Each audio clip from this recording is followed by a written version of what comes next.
welcome to Signature Scents. My name is Ryan, and today I am very excited that we're going to be looking at the Homage to Woodhue by Faberge for men called Black Shroud. Black Shroud is released by Phoenix Artisan Accoutrements, and this is one of the samples that I have been testing. I have been really looking forward to this one. So we're going to look at and see if this is signature worthy or if it's a pass. We're going to look at its significance, its character, and then we're going to draw a conclusion. Okay, let's dive in. Woodhue by Faberge. The original Woodhue was released in 1938 by Faberge, and this is the Faberge before Brut was released. So if you want to learn about a little bit of the history of Faberge, go and check out my review on the Brut, where I talk about how Faberge was actually hijacked from the jewelry company by a gentleman at the recommendation of this oil tycoon in the U.S.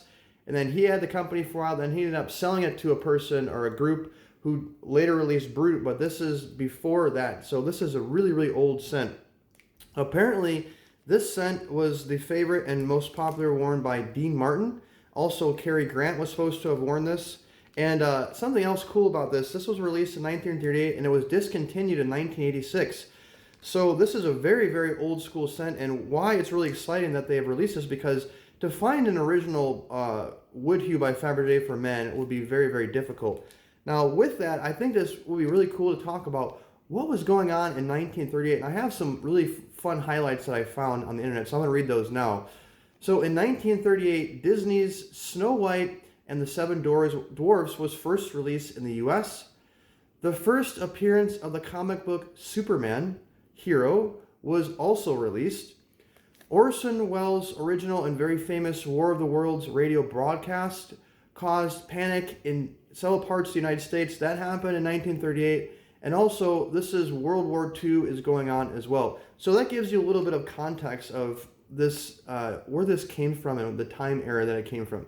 Now, let's look at Woodhue's character. Okay, we're going to do a little smell test with Woodhue. We're going to smell it out of the bottle and on some paper to get our bearings and discover what is the baseline and figure out how this may or may not morph on my skin and also your skin. Then we're going to apply some to my skin and experience how it opens and get an initial reaction. And finally, I'm going to wear it for an extended period of time. I'm going to come back and check in with you guys and share my observations. Okay, so let's look at the note breakdown of this Woodhue by Faberge by Phoenix Artisan Accoutrements, their homage to it. Very cool note breakdown, one that I am has a lot of notes that I really like. So it's supposed to open with menthol, mint, and rose, but there is a note from the perfumer. It says it's not a mentholated smell, so maybe it's just like a very fresh smell. That smells like a really cool opening. The middle notes, the heart is sandalwood, amber, spice, and floral, and it's built on a base of vetiver, woody, cedar, and vanilla. So this sounds like a really nice scent that's right up my alley, so I cannot wait to give this a shot. Okay, let's go ahead and smell this out of the bottle. Okay, so the bottle's open. Let's give this a whiff.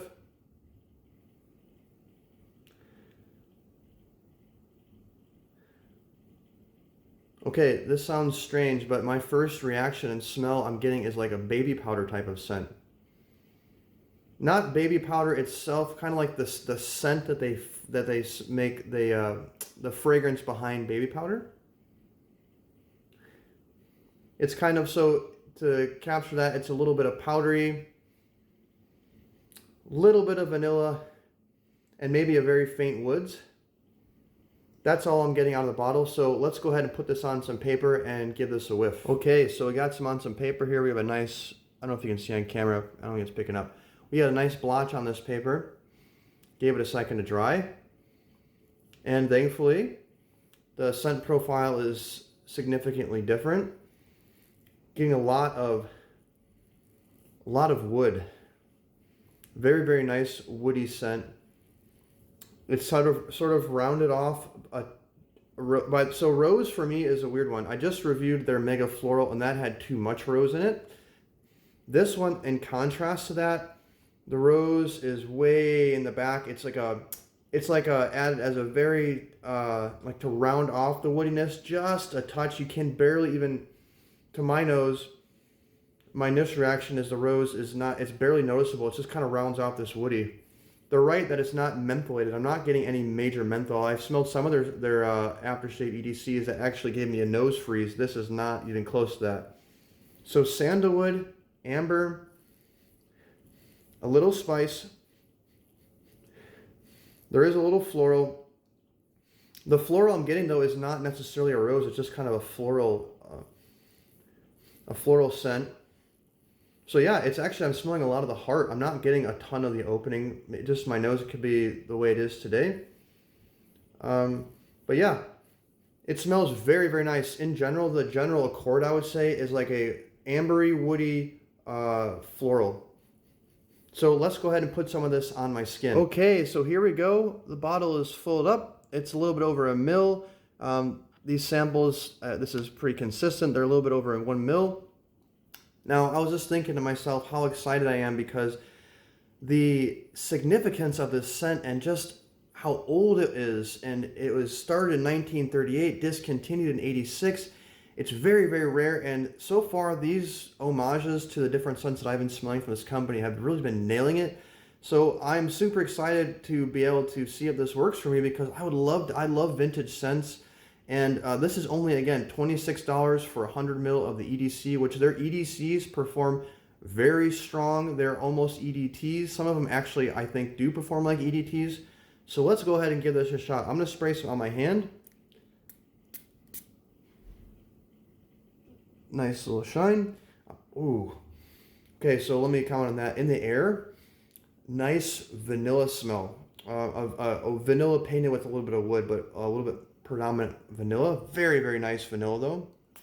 I'm also hit or miss with vanillas. I either love them or I don't like them.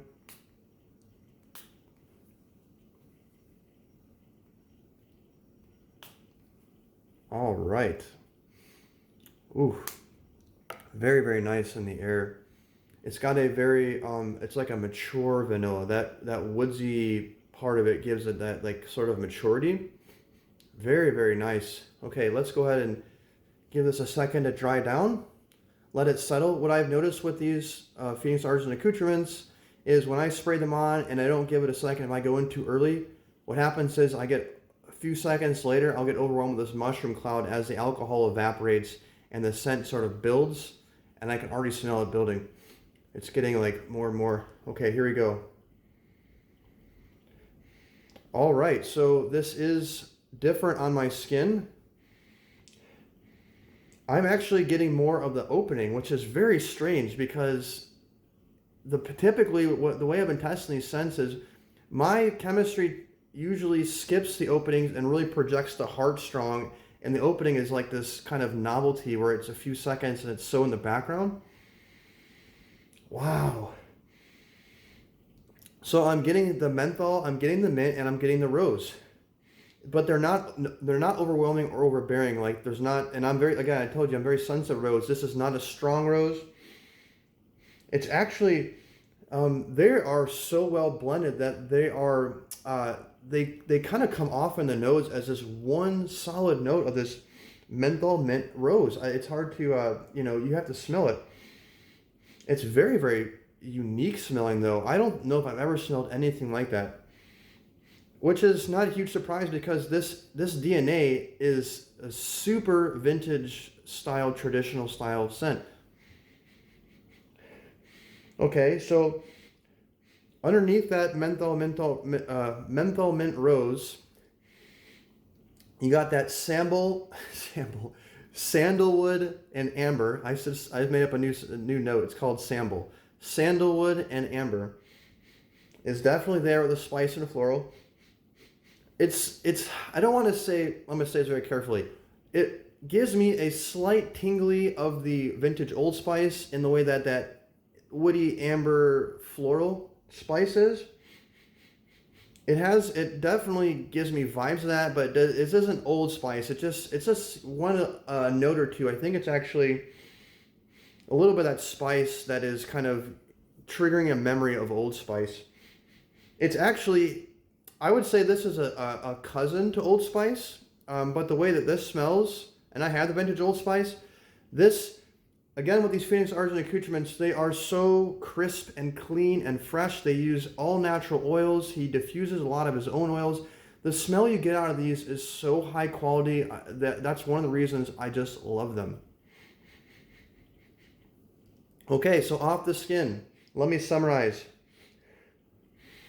The menthol mint rose accord is starting to fall away, but it was much more prominent off my skin than it was on the paper. And then you have this nice sandalwood spice floral. A little bit of the vanilla is coming through. Actually, a little bit of the vetiver, you can say, is also in the background. The vetiver woody cedar vanilla base, it's not prominent, it's there, but you're getting it in sort of the aftertaste. It's painting it, it's playing a nice support role in such a way where it's subtle, it's not overpowering the heart, but it's supporting the heart and modifying the heart to have this very nice. The main accord is sort of like a very pleasant, and it's very traditional smelling. It's a traditional woody floral spice with a very small touch of vanilla. It does smell, I don't want to say it smells like an old man, but it smells from another time. It's definitely mature and it's definitely masculine. Okay, now with that, I'm going to talk to you guys a little bit. I'm going to go and spend some time with it and then I will report back. Okay, I am back and I have some observations to share about this homage to the Woodhue Faberge called Black Shroud. What an interesting fragrance. I have a lot of notes for the dry down stages, which I'm going to talk about. I'm going to talk about its performance, its projection, its charm, the personification of this fragrance, and then finally I'm going to give my conclusions. So let's first talk about the dry down stages. Okay, so in the beginning, I mentioned how this opens. It's got that rose, mint, menthol-y kind of top. So after about 15 minutes, when this stuff starts to settle, the mint and the menthol go away, and what you're left with is the rose is kind of taking more of the center stage. And the rose gives this stuff a very, very mature vibe.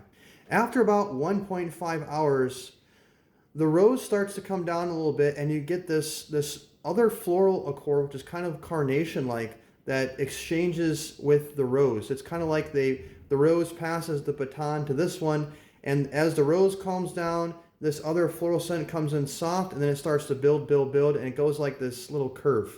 And then there's some spice and some vanilla sprinkled on. The amber wood accord isn't prominent, it's not up front, but it is in the background, giving it a nice smoothness. It's almost kind of like the glue of the scent at this point. It's sort of, if you can imagine a blank piece of paper and you kind of make a nice drawing on that paper. The paper here is kind of like that amber woodsy accord. It's there, but it's not what immediately gets your attention. In the air, I get a powdery vanilla with painted by some floral and then the rest of the supporting cast. After about 2 hours in, give or take, the floral starts to subside a little bit more, and this becomes increasingly powdery and barbershoppy. I was not expecting this. The vanilla is allowed to shine a little bit more and comes more to the top, and there is a little spice there still. And then there's this creamy woodiness that starts to reveal itself more and more. A little powdery too. In the air, I was getting wafts of a classic kind of vanilla scent. I think that classicness, if you will, comes from that creamy wood accord, that kind of gentlemanly cologne woody accord. Not full sandalwood, it's woody. Sandalwood wood, it kind of reminds me a little bit of the wood accord from, if you've ever smelled Taylor of Old Bond Street's sandalwood cologne. And there's also a sprinkle of spice. At about hour 3, it settles into this sort of soapy, woodsy scent. The spice and the vanilla kind of fall into the background. They're there, but they're no longer as prominent. It's just kind of this nice, soapy fragrance where it really kind of smells like you washed yourself with a kind of a gentlemanly, woodsy-like scent soap. In general, the wafts kind of remind me actually a lot of the Shulton recipe Old Spice with that kind of slightly powdery vanilla up until about this point, about hour 3 and on.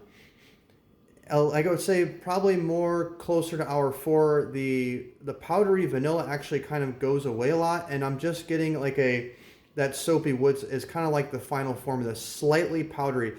The soapy woods is kind of tempered with a little bit of powderness. At about hour 4, for me, this stuff starts to sit pretty close to the skin, but this, in general, wasn't a big projector to begin with. So let me now start talking about how this performed and my observations of the style of projection, which I really think fits this stuff very nice. So let me talk about that now. Okay, so the projection on this stuff is very gentlemanly. It sits close, but it's also prominent. It's there, but it's not overbearing. It's sort of like, this is a scent that accentuates you. It's not one that defines your presence. So it's not like, hey, this is me. It's kind of like someone might get this mixed in with your natural fragrance as part of your waft. It kind of like meshes with you. I will say that this does better in warmer air. When I first sprayed it on, shortly after I left and I walked a little over a mile to go get some lunch and a little over a mile back, and it's very, very cold today. It's about 40 degrees, give or take. And also the place that I ate at wasn't heated very well. It was actually kind of cool in there as well. However, when I returned to my apartment, which I have my little heater on, and it's pretty warm in here, especially compared to outside and where I was at, all of a sudden this stuff kicked up another notch and I was getting a lot more stronger wafts. So it makes me think about this scent. It does really, really well in warmer weather. But I will say that this stuff was churning a nice scent bubble for at least the first 3 hours. And that's pretty remarkable considering this is marketed as an aftershave EDC. And as with the past Phoenix Artisan Accoutrements, this is definitely at least an EDC level. I think this one in particular, a lot of them are actually closer to, and some are even maybe EDT level. This one is a little bit more on the cologne side, only because it's not that the same kind of reach is there. It's just not as, it's not as aggressive. It's not as thick. It's not as overbearing and prominent. Not that the other ones are. This one's just a little bit more gentlemanly. That is really the best way to describe it. It's just a more gentlemanly type of fragrance. So I think this makes for a nice springtime and summer fragrance due to how it performs, but also because of the accords, the woodsy, the spice, the vanilla. I think it also works well in the fall and winter time. I will say that if I didn't mention this, the dry down on this one, my impressions of it, which may or may not have come through as I was explaining it, this one was definitely one of the more, if not the most dramatic of the dry downs that I've tested so far from this company. It really morphs itself as it dries down. There's like at least, I would say, 3 pretty definitive stages to my nose on my skin of how it dries down. Now the paper smells like a powder. It's more like, instead of, if you can think of the contrast between baby powder and talc, this leans more for some reason to the baby powder. It gives me baby powder vibes, but it's like a baby powder floral with a very nice amber woodsy spice accord that mixes very, very well together. Okay, so the overall quality of this juice, as with the past Phoenix Artisan Accoutrements, this stuff smells very high quality because of the naturals this guy uses. A lot of the naturals he uses are oils he's personally diffusing. Again, nobody is going to say that, hey, you're wearing a cheap cologne when you're wearing this stuff. Or with any of the Phoenix Artisan Accoutrements I've tested, they all smell crisp, they smell fresh, they smell very, very clean, and very, very high quality. Okay, so let's talk a little bit about something fun here, is the charm of this stuff. Now, I think the charm kind of comes in a couple ways. Number one, it's the age of this stuff, the kind of the prestige or the heritage of what this represents, this classic vintage formula from the 1930s that was discontinued in the 80s. It's definitely, when you're wearing it, it definitely smells vintage. It does have that vintage charm about it. You know you're wearing something older. But what's more interesting about this stuff is it gets younger as it dries down. So at the top with that rose, for some reason with that rose, it gives it a very, very mature vibe. Not that it ends in a like youthful way, but compared to the top, it sort of gets younger as it dries down, which is, I find very, very interesting and just charming. I think it gives this stuff a kind of a nice uniqueness. So the personification of this stuff, I see this personification as a mature, gentlemanly type who loves vintage style. They kind of got that old school vibe and they like to carry themselves very, very well. These are the people that they may tell you how far they had to walk to go to school back in the day, but they also can beat you in an arm wrestling match. They hold doors for women. They like to sit on the porch and just watch nature and they probably drive a modern day Cadillac, Lincoln, or similar type of car. These are the people that like to wear suits and sweaters instead of like t-shirts and sweats, because they're the ones who believe in always putting your best foot forward no matter what you're doing. They have a charming smile and they like to do things right. Okay, so let me talk about my final judgment assessment with this first initial wearing. I will say that it's going to take several wearings of any scent to really get a full idea of it. This is just my first time through, and I have drawn some conclusions on it so far. So let me talk about that. I think this stuff could easily be the right person's signature scent. And the key word here is the right person. This scent is not going to work for everybody. This is definitely a more mature scent. This is not a younger person's scent, for sure. Let's get that out of the way real fast. It is not a younger person's scent, but the right person who has the right personality for this kind of stuff, this could easily be their daily driver, that one signature fragrance that people are reminded of when they smell of this person. It has that mature vibe, and if you have a more mature type of personality and kind of that personification, you kind of fit that, or maybe you're in the mood for that during one day, because not necessarily you always have to be like that, but if you're kind of in the mood to kind of just give a nice taste of the classics, the vintage, for whatever reason, I think you're going to love this stuff. And it's pretty dramatic in the dry down, and most of all, this stuff has character. This stuff has charm, that is for sure. I think because of its heritage and all that, and for the other reasons I mentioned, I think this stuff has a lot of character. As far as I'm concerned, I am on the fence with it, because for me, while I'm someone who loves vintage scents, I love classic style formulations, and I do like this stuff. I think for me, the opening and some of the heart is almost a little bit mature, too mature for me, and it's because of the rose. Rose is hit or miss with me. I appreciate and I love the rose fragrance. And this one is not like a jammy rose. This is a very classic rose smell. I have to be in the right mood for rose. If I'm not in the right mood, it's hit or miss for me. It's very polarizing. So for me, signature scents, ones that I like to get and classify as that signature, ones that for me I can grab, and just the opening for the dry down, I'm totally in love with. I can put it on any time and feel comfortable, like, hey, this is me. This for me is a scent that is, I may put slightly more into the collectible genre, where I would love to be able to own it. I would love to be able to enjoy it once in a while, but this is not something that I would be putting on a regular basis. Okay, so based on this review, would you be interested in giving this stuff a try? If yes or no, leave a comment and let me know why. And then also in general, if you have any questions or any feedback about this review, I would love to hear from you in the comments below. Remember, waft kindness to others. Thank you for watching. God bless.